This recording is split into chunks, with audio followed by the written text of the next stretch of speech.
When we speak of love, most of the world still imagines it as something rooted in charm, appearance, status, or outward acts. Many men are told that if they simply look good, achieve much, or present themselves well, they will be loved. Yet beneath all the illusions of modern life, a deeper truth remains. Men do not truly fall in love with appearances, possessions, or curated performances. These may attract attention, but they do not hold the heart. What men fall in love with, what makes them stay, grow, and commit, is something much quieter, more sacred, and more enduring. Men fall in love with two things: the energy you carry, and how they feel about themselves in your presence. This truth can feel surprising, even disappointing at first. But if you allow yourself to sit with it, you will find freedom in its simplicity. Because what draws a man into love is not something external you must chase or endlessly maintain, but something internal you can cultivate. Presence, steadiness, and the power of self-mastery. Carl Jung once said, "The privilege of a lifetime is to become who you truly are." When you learn to return to who you are beneath fear, comparison, or striving, you naturally embody the kind of presence that men trust and lean into. The silent language of energy. Before a word leaves your mouth, your energy has already spoken. You may smile, speak kindly, or dress with care, but beneath these actions lies something more primal, the silent language of your nervous system. Men sense it unconsciously. They feel whether you are grounded or restless, whether your presence offers safety or sparks unease.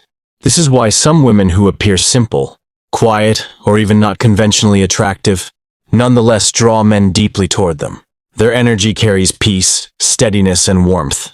In contrast, a woman may be accomplished, admired, or praised by many, but if her energy is anxious, controlling, or insecure, men feel it long before they can name it. Jung reminded us, until you make the unconscious conscious, it will direct your life and you will call it fate. What he meant is that the invisible forces, your emotional patterns, your energy, your self-relationship, shape not only your destiny, but the way men perceive you. If you remain unaware of your own nervous system signals, you will unknowingly communicate restlessness or fear, even while trying to present love and kindness. Resonance, not accident. When a man finds himself drawn to you without explanation, it is not mere chance. It is resonance. Just as a tuning fork vibrates when another of the same frequency is struck, so too does his nervous system respond to yours. Balance responds to balance. Calmness responds to calmness. Men are not only falling for you, they are falling for what their own body and heart feel in your presence. This is why attraction often feels mysterious. Logic cannot explain it. It is biology, psychology, and spirit aligning. Consider this. The human brain is constantly scanning for safety. This does not only mean physical safety, but emotional safety. A man's subconscious is reading thousands of microsignals. From you, the tone of your voice, the rhythm of your breath, the steadiness of your gaze. His nervous system asks silently, "Do I feel safe here? Can I be myself here?" If the answer is yes, his heart begins to relax, and in that relaxation, love begins to grow. The story of the woman at the temple.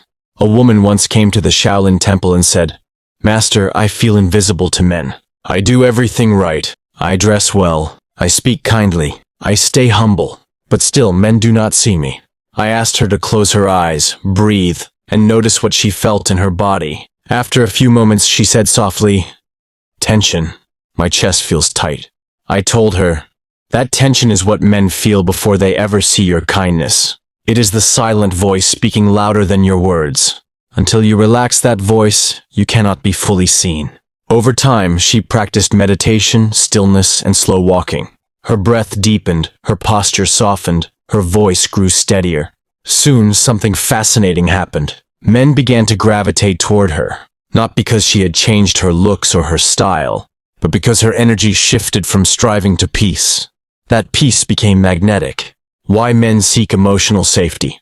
Psychology has shown that men are naturally drawn to those who help regulate their emotional state. In other words, men fall in love with women who make them feel calm, seen, and safe, not those who amplify their anxiety. This is why men sometimes say, "I can't explain it, but I just feel good when I'm around her."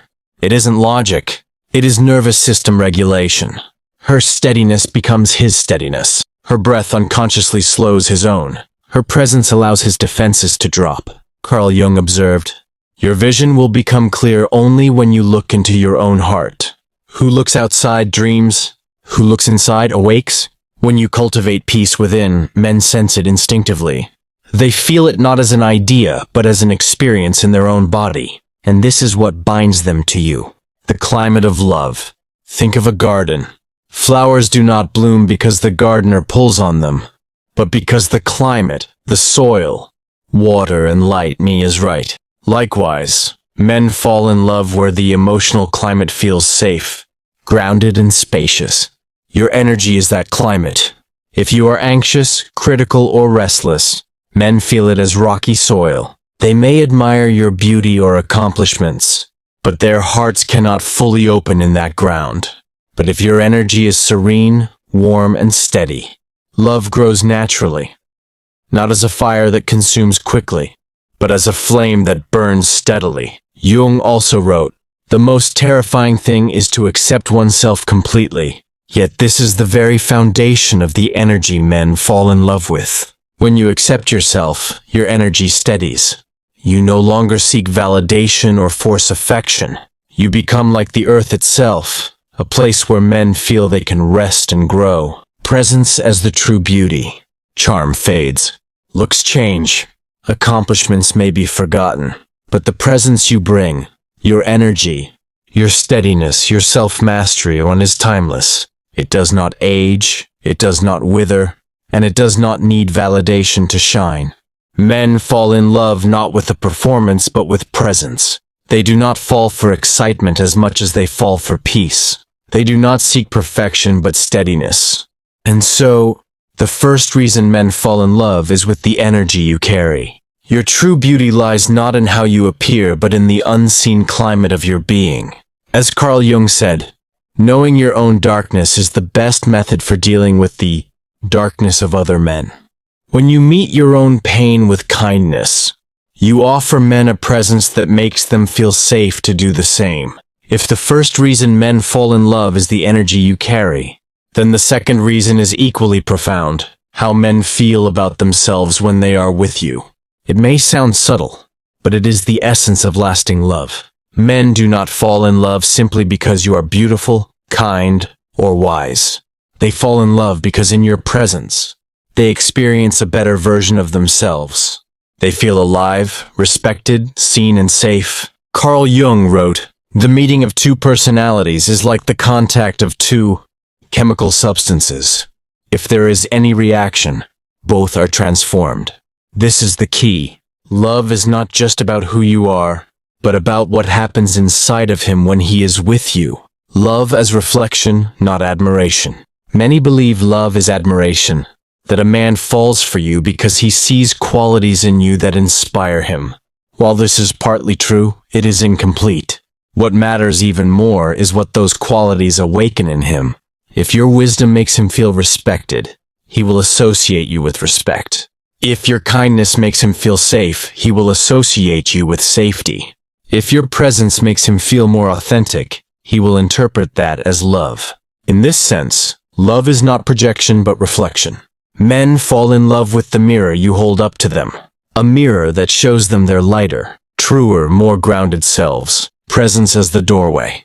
This reflection is only possible through presence. To be present is to fully witness another without agenda, without hurry, without judgment. Presence cannot be faked.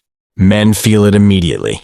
When a man feels your presence, he feels permitted to be himself without performing. He doesn't have to impress you, outshine you, or protect himself from your criticism. Instead, he feels seen, not for what he does, but for who he is. Carl Jung once observed, "The most intimate relationship with oneself is the most difficult one. But if you cannot bear your own company, how can you expect another to? Presence begins here. If you cannot sit in silence with yourself, you cannot truly offer that silence to a man. When you learn to be present with your own emotions, you naturally become present with his." Co-regulation, the science of presence. Modern neuroscience gives us a language for what ancient wisdom has always known. The term is co-regulation, the way one nervous system influences another. When a man is anxious, fearful, or restless, and he is near a woman who is calm, grounded, and breathing slowly, his physiology begins to mirror hers. His heartbeat steadies, his breath slows, his cortisol levels drop. He feels safe, not because she said the perfect words, but because her presence regulated his state. This is why men sometimes say of a woman, "I can finally breathe when I'm around her." That is not poetry. It is biology. Jung would agree. He taught that the psyche is not an isolated island, but part of a collective field. In his words, the psyche is not of today. Its ancestry goes back many millions of years. Individual consciousness is only the flower and the fruit of a season, sprung from the perennial rhizome beneath the earth. When two nervous systems meet, they are not just two individuals. They are ancient patterns meeting, harmonizing, or colliding. Presence allows harmony. The young man's question. A young man once came to me and asked why his relationships always ended after a few months. "I give everything," he said. "I buy flowers. I plan dates. I compliment them every day. Yet somehow they still leave." I asked him, "Do you know how to sit in silence with a woman?" He looked confused. "What do you mean?" I explained, without trying to impress, without trying to fix or entertain, simply to be fully with her. No agenda, no proving, just presence. He admitted, "That makes me nervous. I feel I have to do something or she'll lose interest." I told him, "That nervousness is not about her. It is about you. Until you learn to sit with yourself without distraction, you cannot offer that peace to anyone else." So he began practicing being alone. No phone, no noise, no performance. At first it was unbearable. Then slowly the stillness became familiar, then comforting, then joyful. And when he eventually entered a new relationship, the woman said to him, "I don't know why, but I feel calm around you, like I can finally take off the mask." That was the beginning of real love, the mirror of relationship. Every relationship is a mirror. How a man feels with you reflects how you feel with yourself. If you are impatient with your own wounds, you will be impatient with his. If you criticize your own emotions, you will unconsciously criticize his. If you have learned to meet your own pain with kindness, he will feel that kindness directed toward him. This is not philosophy. It is psychology. Jung's principle of projection makes it clear. Everything that irritates us about others can lead us to an understanding of ourselves. The same applies in love. What a man feels from you is always shaped by what you have learned to feel within yourself. This is why inner work is not a luxury but a necessity. If you want a man to feel safe in your presence, you must first become safe within yourself. Safety, not excitement. In our culture, love is often confused with excitement, drama, or passion. But men do not fall in love with chaos. They fall in love with safety. Excitement may catch their attention, but safety holds their heart. Safety is not passive. It is the active offering of steadiness. It is the ability to sit with his joy without envy, with his pain without fear, and with his silence without panic. Safety is the soil in which love grows roots. Carl Jung understood this paradox. Where wisdom reigns, there is no conflict between thinking and feeling. Safety is precisely this balance, where both thought and feeling can exist, without one overwhelming the other. The inner gate. To hold such presence, you must first walk through your own inner gate. This gate is opened not by performance, but by practice. The practice of staying with yourself. When sadness rises, do you run from it, or can you breathe with it? When fear appears, do you suppress it, or can you witness it? The steadiness you cultivate with yourself is the steadiness you offer to a man. Without this inner practice, presence is impossible. In time, this practice transforms you into what Jung might call a containing vessel. Instead of reacting to every spark of emotion, you become the container that can hold fire without burning.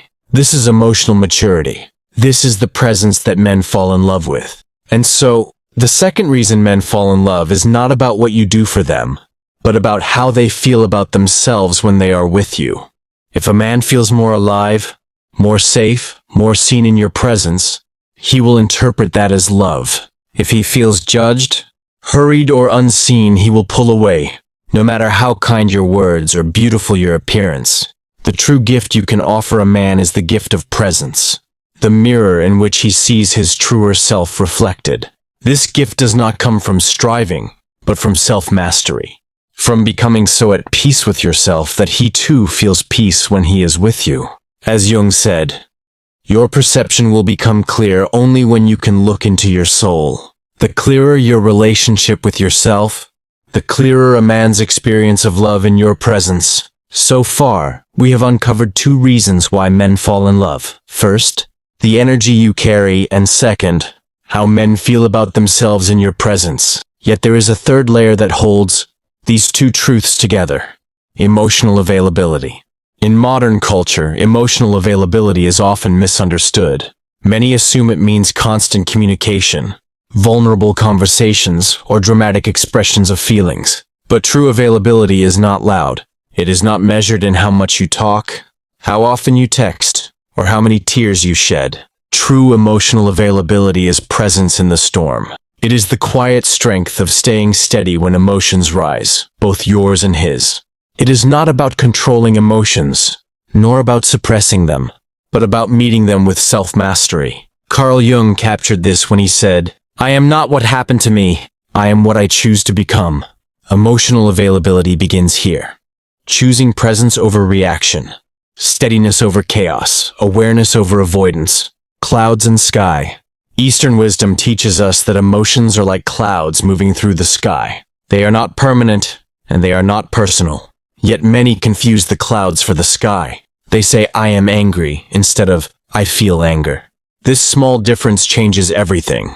When you identify with every emotion, you become consumed by it. But when you see emotions as passing clouds, you remain the sky, vast, steady, unshaken. Emotional availability requires this perspective. Only when you remain the sky can you truly hold space for another's clouds. Jung echoed this in his reflections on individuation.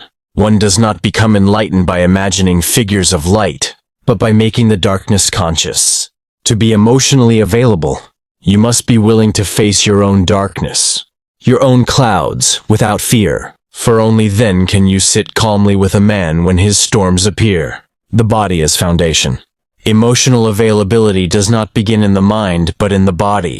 Breath, posture, and tone of voice are not secondary details. They are the foundation of presence. When your breath is shallow, your awareness is narrow. When your shoulders are tense, your words are sharp. When your voice is rushed, your energy feels chaotic, even if your words are kind. This is why training begins with the body. Slow your breath, soften your posture, lower your voice into steadiness. These are not just relaxation techniques. They are signals of safety that men feel instinctively. They tell his nervous system, "You can rest here. You are safe here." Sitting with fire.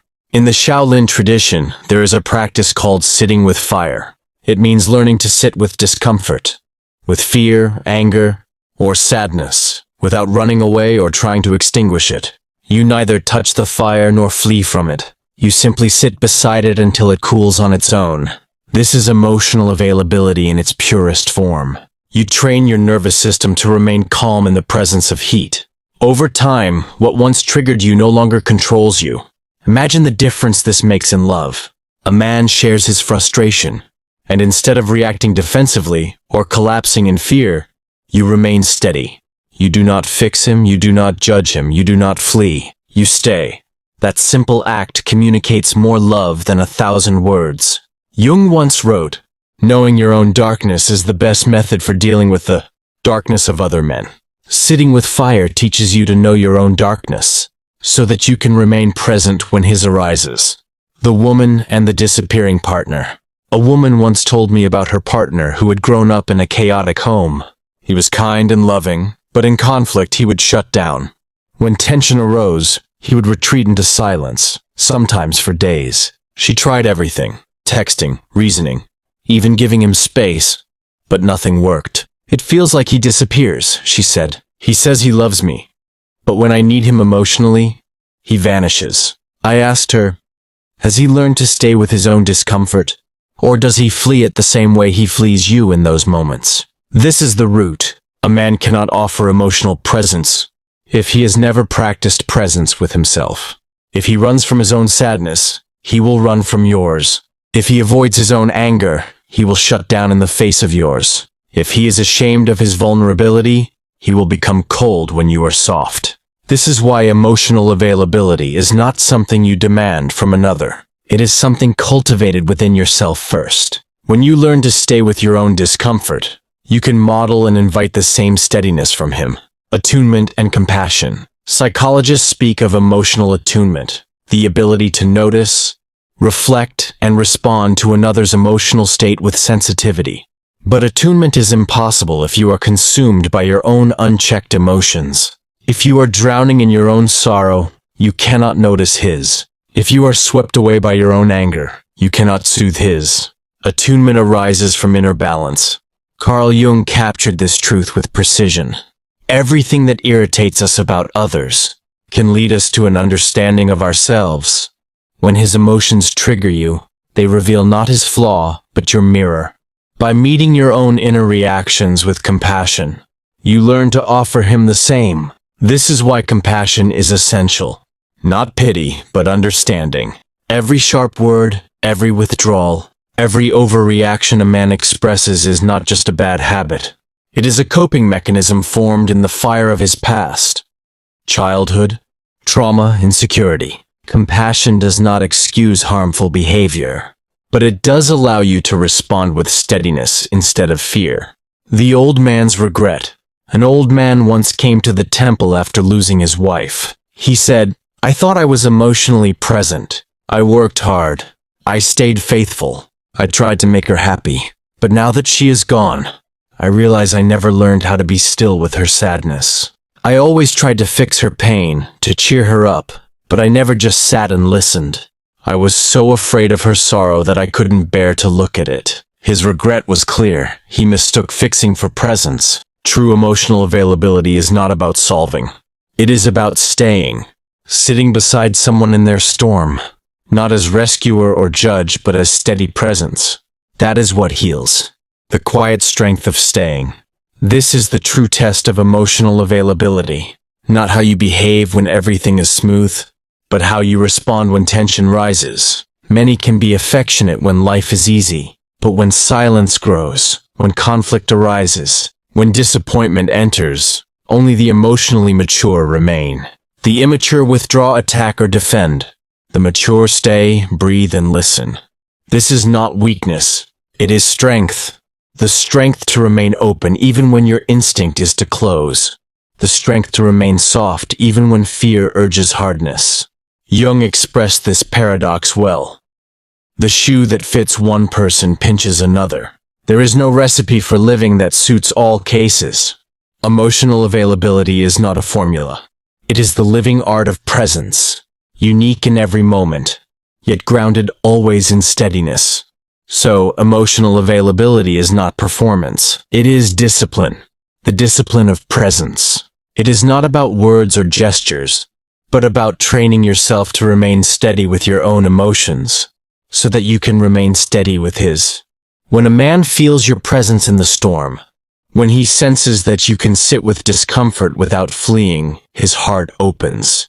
He feels safe, not because you fix him, but because you stay with him. This is the invisible strength that makes men fall in love. Not drama, not perfection, but the quiet power of staying.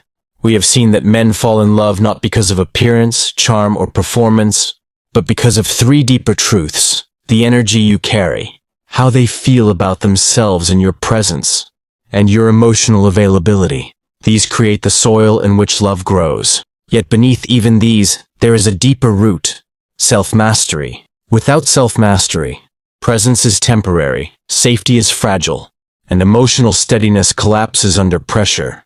Self-mastery does not mean control in the sense of rigidity. It means command, the ability to choose your response, instead of being enslaved by reaction.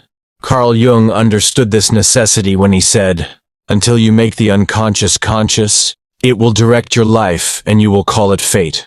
Self-mastery is the work of bringing the unconscious, your fears, wounds, and patterns into awareness, so they no longer control you in secret. The illusion of control. Many confuse self-mastery with suppression. They think mastery means never showing sadness, never expressing anger, never trembling with fear. But suppression is not mastery. It is avoidance. Suppression is like placing a lid on a boiling pot. On the surface, all seems calm, but beneath, pressure builds. Eventually, the lid flies off with greater force. Mastery, by contrast, is like learning to regulate the fire beneath the pot. You do not deny the heat, but you understand it, adjust it, and work with it. This requires awareness, discipline, and humility. Jung captured this in his writings. There is no coming to consciousness without pain. Self-mastery is not about avoiding discomfort. It is about walking into it willingly, learning from it, and emerging steadier. The training of stillness. In the temple, young monks were trained not first in combat, but in stillness.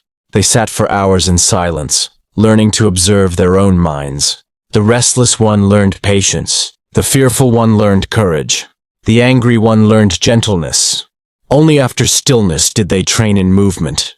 For without mastery of the self, no external skill could be trusted. In the same way, love requires stillness before action. If you cannot be still with your own emotions, you will turn relationships into battlegrounds. But if you master stillness, every word, every gesture, every silence becomes infused with strength. The woman who carried chaos. There was once a woman who longed for love but carried chaos wherever she went. She was intelligent, attractive, and charming. Men were drawn to her at first, but in time they retreated. She came to me and asked, "Why do men always leave? I give them everything. I love deeply. I am vulnerable. I am passionate." I told her, "You are passionate, yes, but your passion is fire without a hearth. It burns too hot and men cannot rest in it." She realized that her passion was not the problem. Her lack of mastery was. Her emotions ruled her. Every joy became overwhelming, every sorrow unbearable, every anger destructive. She demanded that men regulate her storms, but she had not learned to regulate them herself. When she began practicing stillness, learning to sit with her fire instead of unleashing it, she discovered a new power. Men no longer withdrew. They felt her passion not as chaos, but as warmth. Self-mastery as invitation. Self-mastery does not only transform you, it transforms the man who loves you. When a man feels your steadiness, he is invited into steadiness himself. Your discipline becomes his mirror. Carl Jung said, "The greatest and most important problems of life are all fundamentally insoluble. They can never be solved, only outgrown. This is the secret of love. You cannot solve another man's wounds. You cannot fix his fears or erase his past. But through your own mastery, you invite him to outgrow them. By holding yourself with discipline, you show him what is possible. By refusing to be enslaved by your emotions, you give him permission to do the same. Love becomes not two people healing each other directly, but two people inspiring each other to grow. Strength without rigidity. True mastery is not cold. Some fear that if they master themselves, they will lose spontaneity, warmth, or passion. But the opposite is true. Mastery refines passion. It does not erase it. Think of a river. Without banks, the water floods the land, destroying everything in its path. But with banks, the river becomes powerful, nourishing, and life-giving. Self-mastery is the bank. Passion is the water. Without mastery, passion is destructive. With mastery, passion flows with purpose. This balance is what men fall in love with. A woman who is alive with passion, yet steady with discipline. A woman whose love is fire, but fire contained in a hearth that gives warmth, not destruction. The old master's lesson. An old master once said to his students, "The strongest man is not the one who conquers others, but the one who conquers himself." The same applies to love. A man may be powerful in the world, successful in career, admired by many. Yet if he cannot master his own emotions, his love will always falter. He will hurt those he loves unintentionally, retreat when fear strikes, and lash out when wounded. The same is true for a woman. Without mastery, love becomes fragile, ruled by moods and impulses. With mastery, love becomes steady, enduring storms without collapse. The depth of Jung. Carl Jung often warned against living unconsciously. He said, until you make the unconscious conscious, it will direct your life and you will call it fate. Many relationships fail not because of incompatibility, but because unconscious wounds rule the partners. A man raised in neglect unconsciously expects abandonment. A woman raised in criticism unconsciously seeks approval. Their wounds collide, and they call it fate. But in truth, it is unconsciousness. Self-mastery is the act of turning on the light. It is seeing your wounds clearly, naming them, and refusing to let them rule you. This is not easy, but it is the only path to love that lasts. Why men respect mastery. Men may admire beauty, charm, or wit, but they fall in love with mastery. For in mastery they feel safety. They sense that your love is not dependent on mood, nor shaken by every storm. When a man feels that your steadiness does not collapse under pressure, he trusts you, and trust is the heart of love. Without trust, love is only desire. With trust, love becomes devotion. Jung hinted at this truth when he said, wholeness is not achieved by cutting off a portion of one's being, but by integration.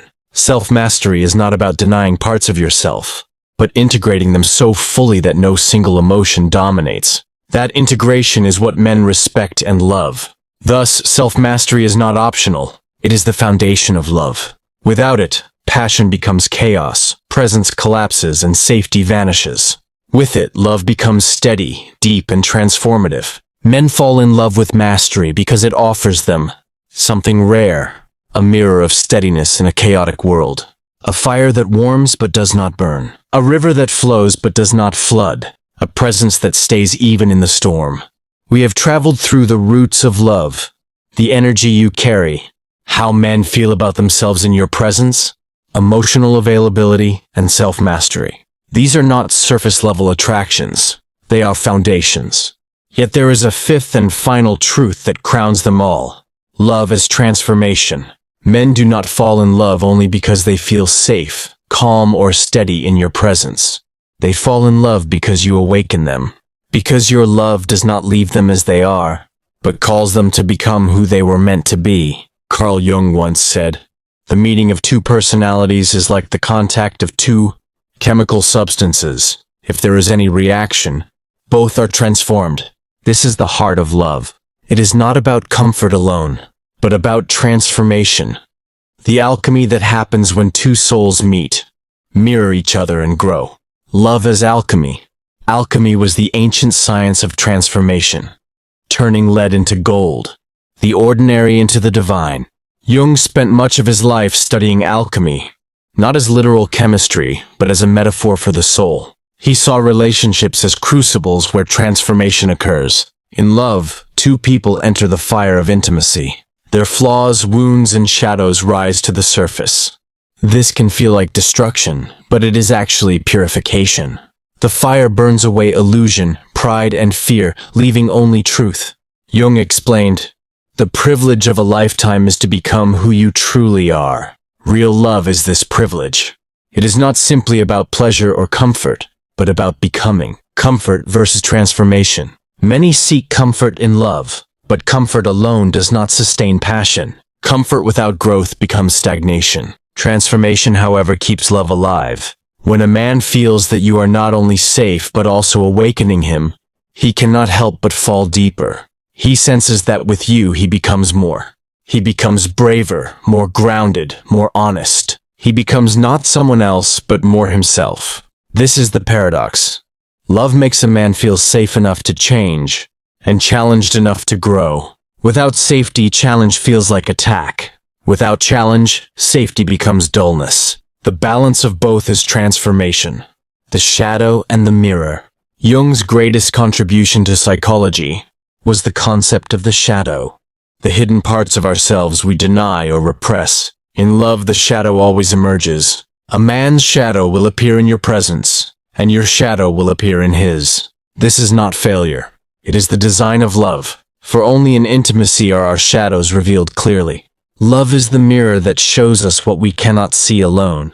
Jung wrote, until you make the unconscious conscious, it will direct your life and you will call it fate. In love, the unconscious rises to the surface. If met with fear, relationships collapse. But if met with presence and mastery, relationships become the furnace of transformation.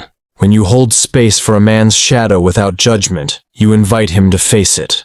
When he does the same for you, growth becomes inevitable. Love then becomes the path of individuation, the journey toward wholeness. The story of two fires. There is a story of two fires. One fire burns alone, small and steady. Another fire burns nearby, flickering wildly. When the two fires join, they do not destroy each other. They merge into a single flame, brighter, steadier, more powerful than either alone.